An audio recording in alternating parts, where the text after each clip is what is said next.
Hi there, and welcome to my Fashion Stories Box podcast, a podcast about stories in fashion history.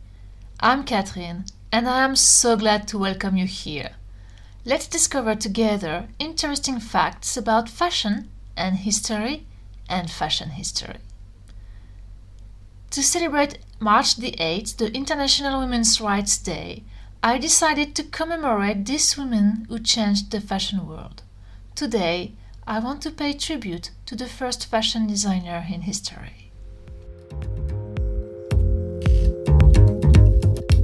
When you read about fashion history and the rise of designers, the first name coming is Charles Frederick Worth, an English draper turned tailor who made a name for himself during the 19th century in Paris, dictating to his clients how to dress, and not the contrary as it used to be before. He is said to have laid the foundations for the Parisian Haute Couture. However, allow me to disagree here. Yes, indeed, over the times and starting with Louis XIV, France and Paris would be tightly associated with fashion and haute couture, Paris being the birthplace of the latter. But no, the designer who made Paris the haute couture capital was not a man, but a woman. And this woman was living during the 18th century, the century of Marie Antoinette and the French Revolution. But as always, when it comes to women, history, the one with a capital H, tends to forget them and to put the emphasis on men's achievements instead. Let me correct this mistake now and introduce you to Rose Bertin.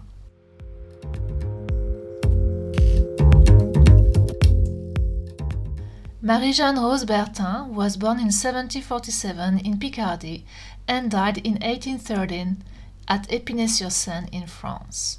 She was a milliner and dressmaker, but she was to become more than that. The legend has it that a fortune teller would have predicted her that she would rise to great fortune and one day would wear a court dress. Her early life wasn't that easy, though. She didn't come from a rich family, didn't benefit from a good education. But she was ambitious. She left the north of France at the age of 16 and moved to Paris, where she began to work for a then very famous milliner, Mademoiselle Pagel, whose clients were part of the French aristocracy. Rose Bertin took advantage of this situation and managed to create very good relationships with her boss's clients. She would show them the last creations and generate sales for Mademoiselle Pagel's shop. She became so good at that after some time she even became Mademoiselle Pagel's business partner. At the age of 23, armed for success earned while working for Mademoiselle Pagel and her relations with the wealthy society, Rose Bertin would open a first shop, Au Grand Mogol, in Paris. Her clientele would follow her and she would gain more even from influential aristocrat ladies living at the court of Versailles.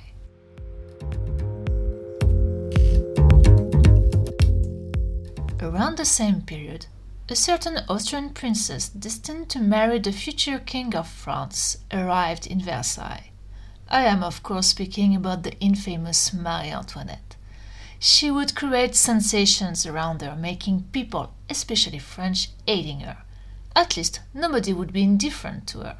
But she would become a true fashion influencer and icon, an avant-gardist, always shocking and experimenting, and an eternal source of inspiration and fascination for modern designers.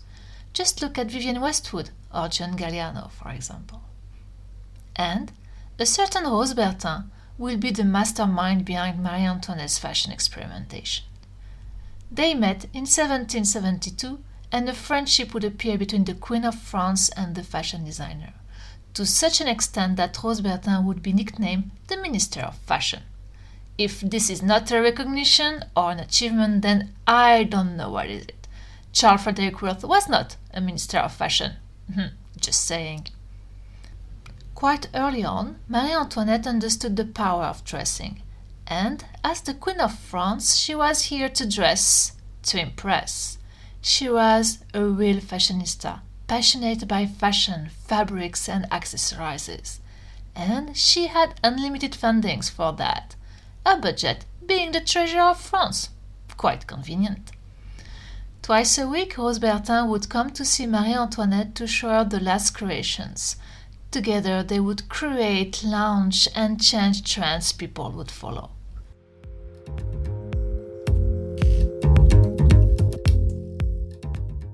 Being the designer of the Queen also had big repercussions on Bertin's reputation, and everybody wanted to be dressed by her. These two women positioned France as the leading country in fashion in Europe and the basis for our contemporary haute couture. This was the golden age for Rose Bertin and the other marchands de mode, mostly women creating dresses and hats. These marchands de mode weren't just tailors, which was mostly a men's profession.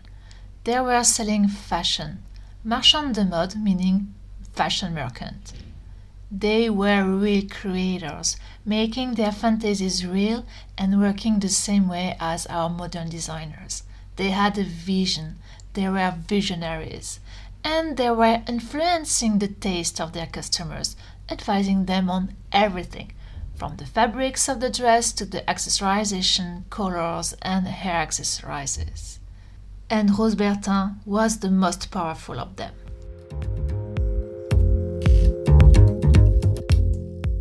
At the incorporation of the profession as a guild in 1776, the first step to recognition for this profession, Rose Bertin was chosen as the guild's first mistress. She would also create every dress worn by Marie Antoinette from 1772 to 1792, the year when King Louis XVI was deposed. She would also create the simple white muslin dress Marie Antoinette wore to be beheaded in 1793. She was the brain orchestrating Marie Antoinette's signature style.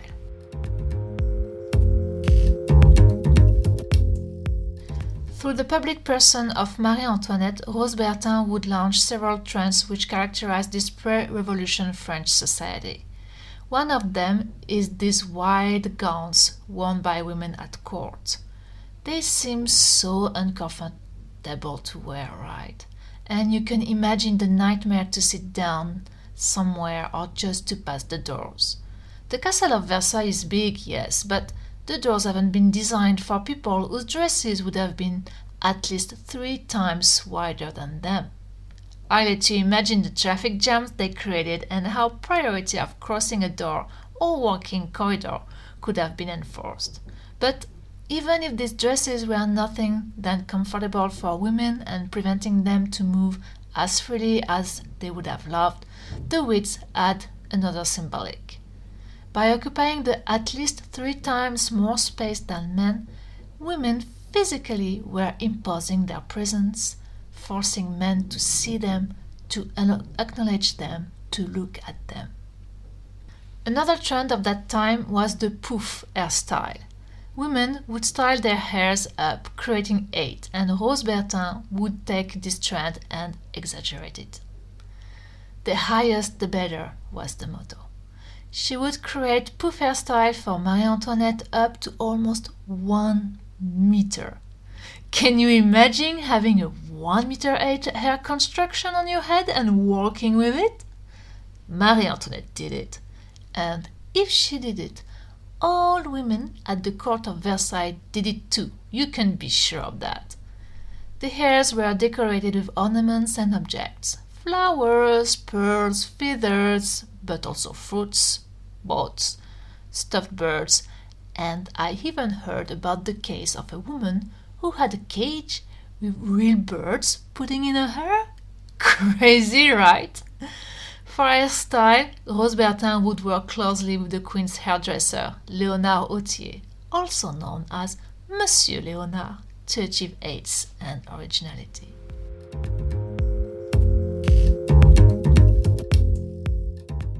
It was really a time of decadence, superlatives and excesses, the Rococo style.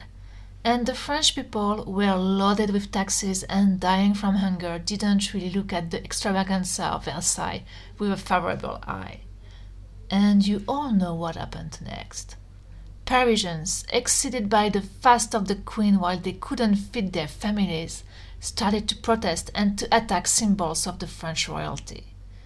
On July 14, 1789, they stormed the Bastille, a prison associated with the monarchy's absolute power. This was the start of the French Revolution and the end of the monarchy, for a while.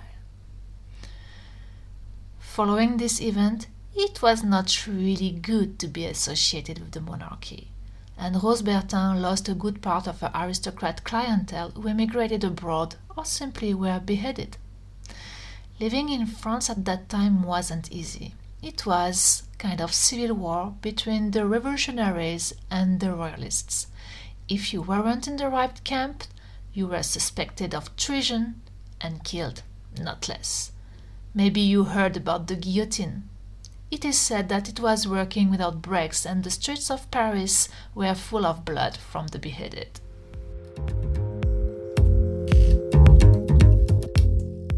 A lot of aristocrats emigrated in other European courts. Rose Bertin would herself move to London in 1793, where she would open a shop and continue serving her clients. It is also said that after the end of the Revolution and the terror that followed, she came back to Paris and became the designer of Joséphine de Beauharnais, also known as Joséphine Bonaparte, and first wife of the Emperor Napoleon I. But as the fashion style post-revolution changed, her name being too tightly associated with Marie Antoinette's name, she fell out of fashion. Her clients were almost only foreign women. French women, judging her by her past relationships with the royal family, preferred to order their dresses from other dressmakers. When politics influenced fashion and the reputation of fashion designers.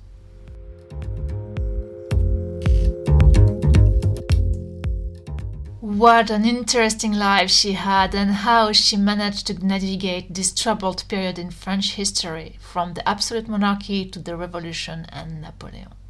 She was incredibly ambitious and resourceful, and not just the creative mind behind Marie Antoinette's fashion experimentations. She was also a pioneer and introduced new ways to sell her creations. She would create wax dolls that she would dress with her latest creations and send them over to her clients abroad in the various courts of that time, London, Vienna, St. Petersburg, for example, where they could order or make their local tailors reproduce her designs. A wonderful way to export the French fashion and knowledge. These fashion dolls were named Pandore dolls and would exist in different sizes. The Petite Pandore would have the size of a common toy doll, and the Grande Pandore, which could be as high as a real person or at least half the size of a real person. During her time with Marie Antoinette, she was the designer everybody wanted to have a dress from. People up from the United States of America would come to visit her shop in Paris and order dresses from her. The European rich families would have their wives and daughters dressed by Rose Bertin.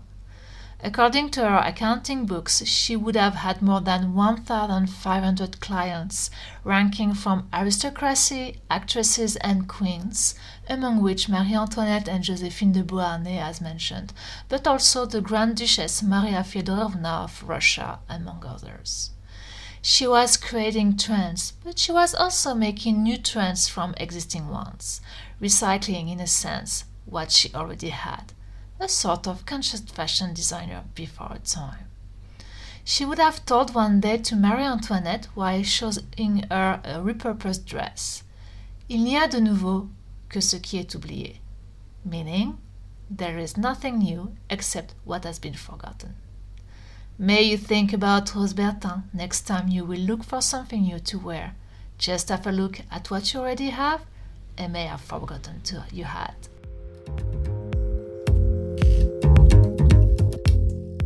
Rose Bertin became the first fashion designer to become a celebrity before the man considered as such, Charles Frederick Worth.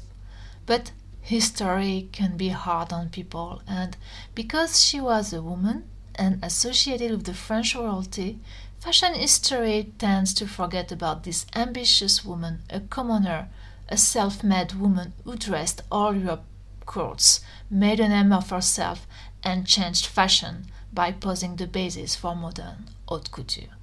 So, let's remember her and celebrate her achievements. Thank you for listening. I hope you enjoyed this short fashion story about Rose Bertin and how a woman was able to dictate fashion to the world. Feel free to subscribe to the podcast wherever you listen your podcast, to follow me on Instagram and Facebook, and to have a look at my blog to complete the podcast with some visuals. And if you like my podcast, feel free to leave a comment or review. I would really appreciate it. I am Catherine, and this is my Fashion Stories Box podcast, a podcast about stories in fashion history. See you next week for a new Fashion Stories Box.